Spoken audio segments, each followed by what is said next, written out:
Sud Radio, les Jeux dans tous leurs états. Thierry Guerrier, Joseph Ruiz.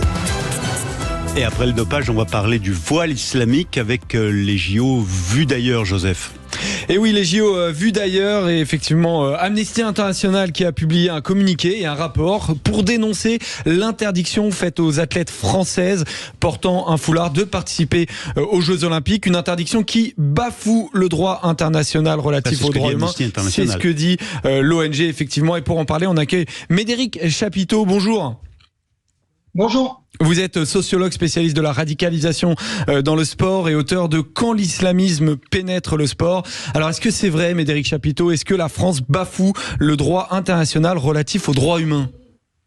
Non, absolument pas. C'est un propos, je dirais même provocateur d'Amnesty International. Le droit français, notamment le Conseil d'État, a rappelé la légitimité de la décision de la ministre des Sports d'interdire le port du voile pour les athlètes de l'équipe de France. Uniquement dans ce cas de figure-là, ça c'est du cadre de la loi. Les athlètes de l'équipe de France sont considérés, quelle que soit leur discipline, quelle que soit leur religion, comme des agents de service public, et par conséquent c'est le principe de neutralité qui s'applique à ces personnes-là. Ça veut dire quoi ? Ça veut dire que si on prend la décision d'autoriser le voile, par exemple, pour une athlète française, ça aurait des répercussions et ça pourrait faire jurisprudence ?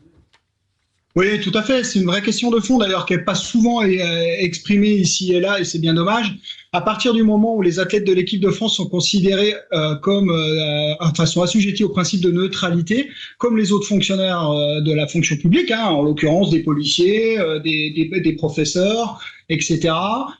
Si on passait ce cap-là et si on autorisait le port du voile aux athlètes des équipes de France, on se retrouverait dans une vraie difficulté régalienne, puisque ça serait un passe-droit qui serait peut-être potentiellement pris à partir, en cas de jurisprudence, par d'autres personnes, d'autres administrations qui voudraient de la même manière bénéficier de cet allègement. Médéric Chapiteau, vous qui êtes un spécialiste de l'islamisation dans le sport, de la radicalisation dans le sport, qu'est-ce que ça cache d'après vous, cette offensive au fond d'Amnesty, cette critique au moment des JO ? C'est quoi ? C'est pour salir l'image de la France ? C'est au contraire parce qu'il y a un vrai sujet, qu'il y a des femmes qui se sentent humiliées ? Enfin, qu'est-ce qui se cache derrière cette démarche selon vous ?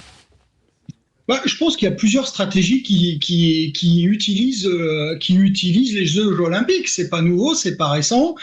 Pour répondre directement à votre question, il faut être très clair. On a déjà les pays internationaux qui méconnaissent le principe de laïcité qui est dans notre pays depuis 1905. On l'instrumentalise, on fait un amalgame, une stigmatisation autour de notre principe de laïcité. On confond laïcité et neutralité. La neutralité est un dispositif du principe de laïcité, c'est-à-dire que certaines personnes sont assujetties à un principe de neutralité, les fonctionnaires, comme j'évoquais, et d'autres dispositifs. Et à l'international, on essaye d'instrumentaliser cette confusion, donc volontairement, pour ouvrir le champ. D'ailleurs, plusieurs instances internationales ne considèrent pas le port du voile comme un acte religieux, mais comme un acte culturel. Et donc, on joue sur les deux tableaux du culturel et du cultuel, ce qui n'est pas sans poser des difficultés. Dans un deuxième temps, il y a forcément une stratégie politico-religieuse qui est menée, comme ça a été déjà évoqué par Florence Bergeaud-Blacker dans d'autres dimensions, avec notamment les frères musulmans, qui pourraient utiliser le sport comme un moyen d'étendre leur stratégie. Et donc, ici et là, ça pose de vraies difficultés. Et c'est tout à l'honneur du gouvernement français, quels que soient les choix qu'on peut avoir, de rappeler la loi, parce que la ministre des Sports n'a fait que rappeler la loi. Et on peut que s'en résoudre. Deuxième point, et j'en termine pour vous laisser une autre question, il ne faut pas oublier que ce principe de neutralité dans le sport, c'est la règle 50.2 de la charte olympique, qui a été créée en 1974, 2 ans après les attentats de Munich.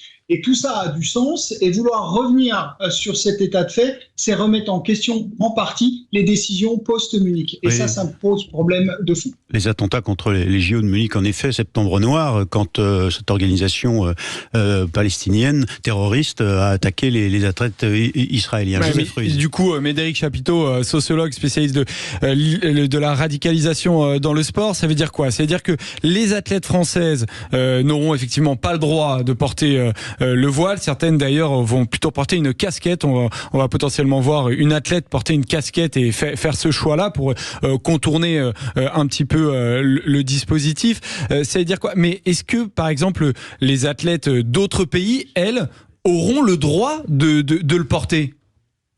Alors c'est là où on va aller tout au bout de l'amalgame et de la non-interprétation, enfin plutôt de l'interprétation et de la non-application des textes. Vous avez entièrement raison, n'importe quel pays vient avec ses propres règles. D'accord? C'est-à-dire qu'un pays pourra autoriser une athlète à porter le voile pendant la compétition si le règlement de cette fédération ou de ce pays l'autorise. Et chaque délégation s'habille comme elle veut, quoi, au fond. Chaque nation choisit la façon dont elle affiche son identité. C'est exactement ça. Et c'est là où ça pose une vraie distorsion par rapport à la règle 50.2 qui, elle, exigeait un principe de neutralité. Et c'est là où on voit que le Comité international olympique est pas très clair sur ses bases. Quand je dis ses bases, c'est la règle 50.2 et les autres articles de la charte olympique, parce que on voit qu'il y a une forme de compromission avec cet état de fait qui n'est pas sans poser des difficultés. Donc le vrai danger, c'est ce que j'ai expliqué à plusieurs reprises, c'est que il va y avoir encore plus de confusion et d'amalgame puisque les téléspectateurs vont voir des personnes voilées potentiellement sur les pratiques sportives dans le cadre des Jeux Olympiques. Et quand on va redémarrer la saison sportive, dans nos clubs, on va dire mais qu'est-ce qui se passe? Pourquoi c'était autorisé aux Jeux Olympiques et que c'est pas autorisé maintenant? Donc je crois qu'on va avoir de vraies difficultés dans les clubs sportifs à la rentrée par rapport à ces questions-là. Et je pense que les éducateurs sportifs vont devoir s'outiller pour pouvoir répondre. Alors on sent bien que c'est un dossier qui est profondément évidemment très très politique. Il y a ce collectif Les Hijabeuses qui est un collectif de joueuses affilié à l'association Alliance Citoyenne qui milite depuis plusieurs années pour que les sportives musulmanes puissent garder leur foulard pendant les matchs. Vous suivez les dossiers quotidiennement, Médéric Chapiteau. Est-ce que vous avez la sensation que l'État français peut à certains moments être un peu fragilisé sur le dossier ou vous avez la sensation que l'État français tient bon et va dire non encore longtemps? Alors, je suis effectivement les dossiers de manière récurrente parce que c'est le cœur de mes travaux de recherche.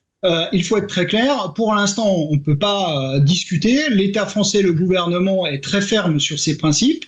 La ministre des Sports, dès qu'elle a rappelé les principes de la République, a pris deux réponses de l'ONU et de je sais plus quelle autre structure pour dire que c'était anormal et ça a donné le rapport que vous avez cité. La difficulté, elle est plutôt sur les acteurs de terrain, c'est-à-dire que si on voit que les politiques sont très clairs sur ces positions, on voit que sur le terrain, c'est beaucoup plus complexe. C'est-à-dire que c'est issu de la société aujourd'hui qui est fracturée. On a énormément de gens qui sont en capacité de vouloir laisser de la permissivité, comme je l'ai évoqué sur ces questions-là. Et moi, je suis plutôt très à l'aise avec la posture aujourd'hui gouvernementale. Et pour aller plus loin, malheureusement, vous connaissez la situation politique aujourd'hui qui est compliquée, mais il y avait une proposition de loi du sénateur Guy Sauvin qui rappelait pour le 5 juin de vouloir faire interdire la totalité du port du voile dans les compétitions sportives en France. Donc on voit que le gouvernement de gauche comme de droite ou au centre, en tout cas, prend la part sur cette question-là et au moins ça discute. On verra ce qu'il en ressortira, mais je trouve que depuis quelques années, c'est plutôt ferme. Alors, il y a même si on peut encore améliorer. Il y a la question aussi de l'acceptabilité dans les milieux sportifs. On l'a bien vu avec les différents dossiers, notamment avec la Fédération française de football qui interdisait aux joueurs de jouer avec des pantalons. Est-ce que vous avez la sensation que dans les milieux, dans les fédérations, les licenciés, cette vision de la laïcité française est acceptée et contestée? Alors, premier élément, je pense qu'il faut arrêter de parler de laïcité dans le sport. Je parle pas en France de laïcité dans le sport, mais de neutralité dans le sport. Ça va nous permettre déjà de gagner beaucoup de temps sur le dispositif, c'est l'acceptation des règles communes.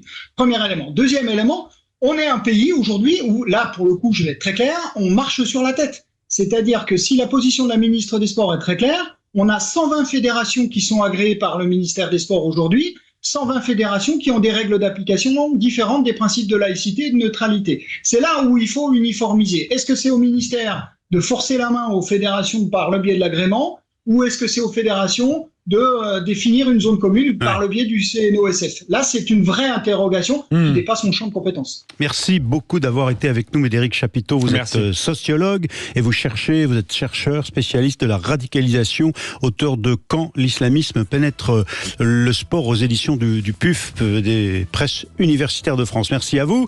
Je voudrais remercier Joseph Ruiz qui prépare cette heure consacrée spécifiquement à l'actualité des JO. Les JO dans tous leurs états, tous les matins de midi à 13h sur Sud Radio. Amélie Béguin qui a préparé l'émission avec nous. Thibaut Stadler qui est à la réalisation et Jamel Abdelak qui a réalisé la première partie. Merci à tous. Vous êtes sur Sud Radio. On va poursuivre avec Jacques Pessis dans quelques instants après le journal de 13h. Mais d'abord, l'actu, la météo, le ciel. Vive Sud Radio. Restez avec nous.